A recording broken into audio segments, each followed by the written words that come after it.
Which culture has the highest cell density? The absorbance, higher absorbance, which means higher cell density, culture 3. Well, although it's not very strict, because you know the absorbance does not really mean how many lives. Question? What was the answer to A again? Did you say culture 4? No, culture 4. Culture 1, sorry. I was looking at 4 here. It's culture 1. Sorry. Okay. I was looking at the time 4. It's a culture 1, okay? Because the lag phase is longer. And you see a little bit of curve here, but it doesn't matter. It's still longer. Okay? It's a culture 1, sorry. Okay, 55.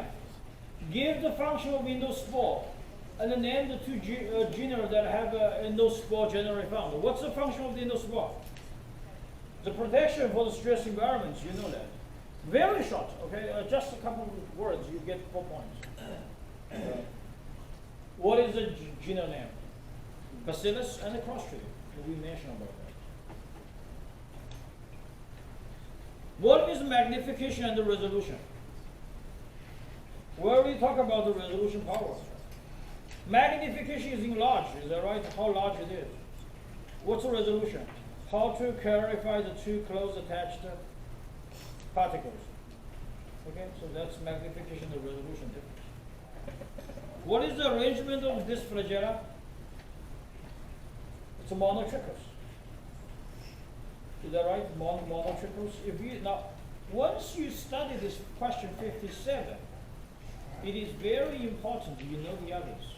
So what you should do, not like just answer this question. You should do is go back here. You're going to look at the question somewhere right here. Then monotrichous, you know what it is, amphitrichous, what it is, locotrichous, and the pentatrichous. So this slides will explain all those 4 different categories. And we test you one category, but you should go ahead and review the other category. And you can mark here, this is related to question 57. So that slides you can study. Okay? Now endospore, that's endospore. Resistant to the stress environments. Bacillus is a Clostridium habit. And that's structure. And don't forget to look at the structure. Cytoplasma, cortex, plasmembrane, spore coat, exporiums, core, wall area. Okay, so that's a very nice slide, which is have lots of information there. You can go back to study. Let's look at the other questions. We finished. Bob-Koch's postulate. This is we go back to slide 1. You may be easy to forget because it's a little bit of while. What's a Bob-Koch's postulate? We're spending a lot of time talking. That's a postulate. And you can use your own words to describe it. You don't have to recite it. It depends on how you understand it. Okay, that's Bob-Koch's postulate. And a bunch of questions at the beginning is talk about history. So you should know Edward Jenny is for vaccination smallpox. And Anthony Van Leeuwenhoek is for microscope use. And then Francisco Redi is for repair of spontaneous generation. And the Louis Pasteur swine neck flask.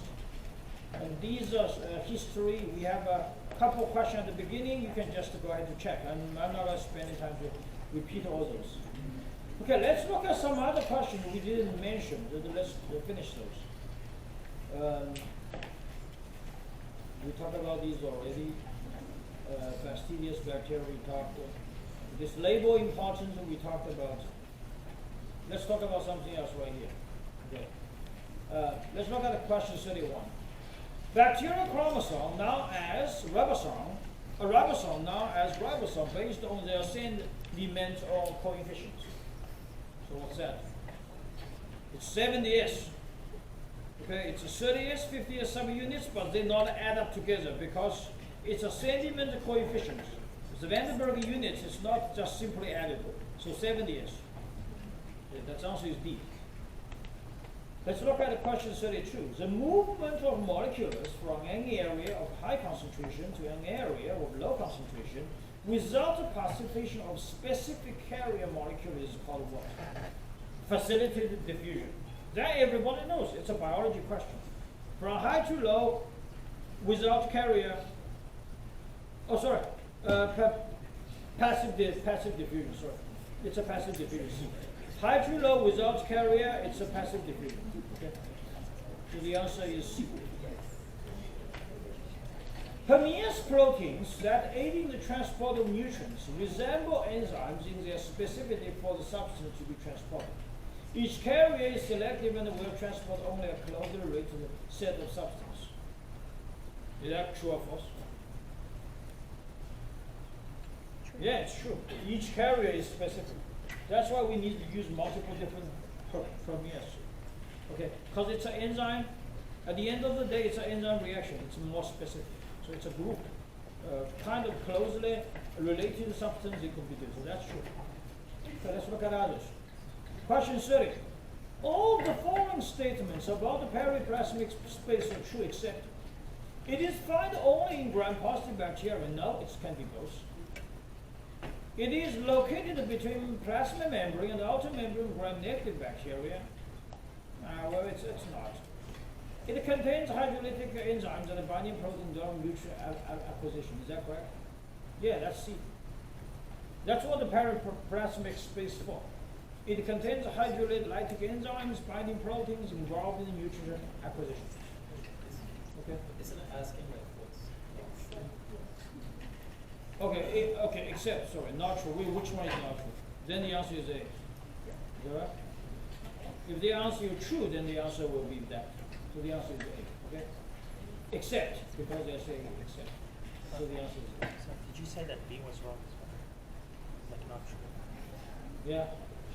Did you see it? So You think it's true? so if A and B are both not true, does that mean it's not the answer?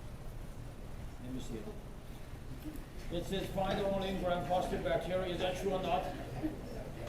No. So are we sure should pick that one? No. So that means C is not in there. D is not in there. Is located between plasma membrane and outer membrane of gram-negative bacteria.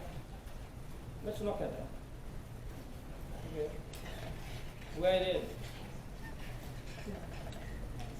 It's true. Is that right? Periplasmic space and periplasmic combined. Go back to read that. I forgot about something. I'm not a machine. I don't remember everything. Just right on the middle. I remember most of the stuff. So that's right in the middle. Well, this is a little bit of a tricky question. We don't usually say that periplasmic space for gram-negative bacteria because it's very closely attached. Actually, we don't really mention that. But this guy we really say. Because it's large. You know what I'm saying? Gram-negative bacteria, we don't really mention that too much. But it's just a tricky question for you to confuse you. But periplasmic space, this is really for gram-positive bacteria. We usually talk about it. So that's, what is the answer? What is the answer? Hey,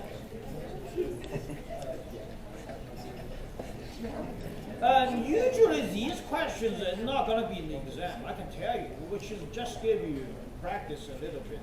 Go over some slides, okay? They're not really going to test you exactly using questions. It's just like, okay, let's look at here.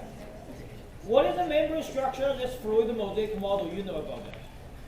Smaller circular DNA capable of replicating, containing genes that are useful but not necessarily, what they call it? Plasmids, is that right? Yeah.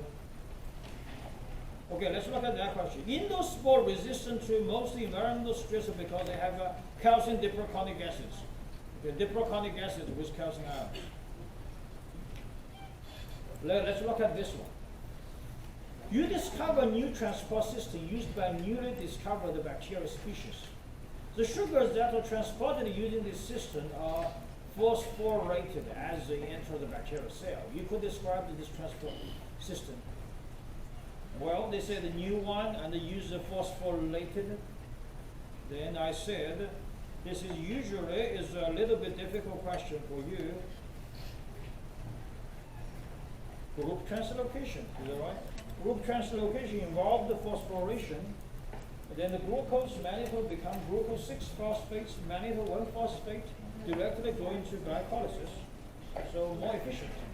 So that's why it's called group translocation. Okay. So the answer here is group translocation.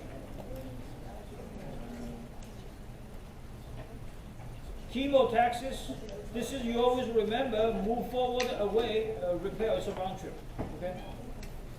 Okay, I think that's what we have, basically. The key will be postponed in campus this afternoon, so you can go ahead and compare.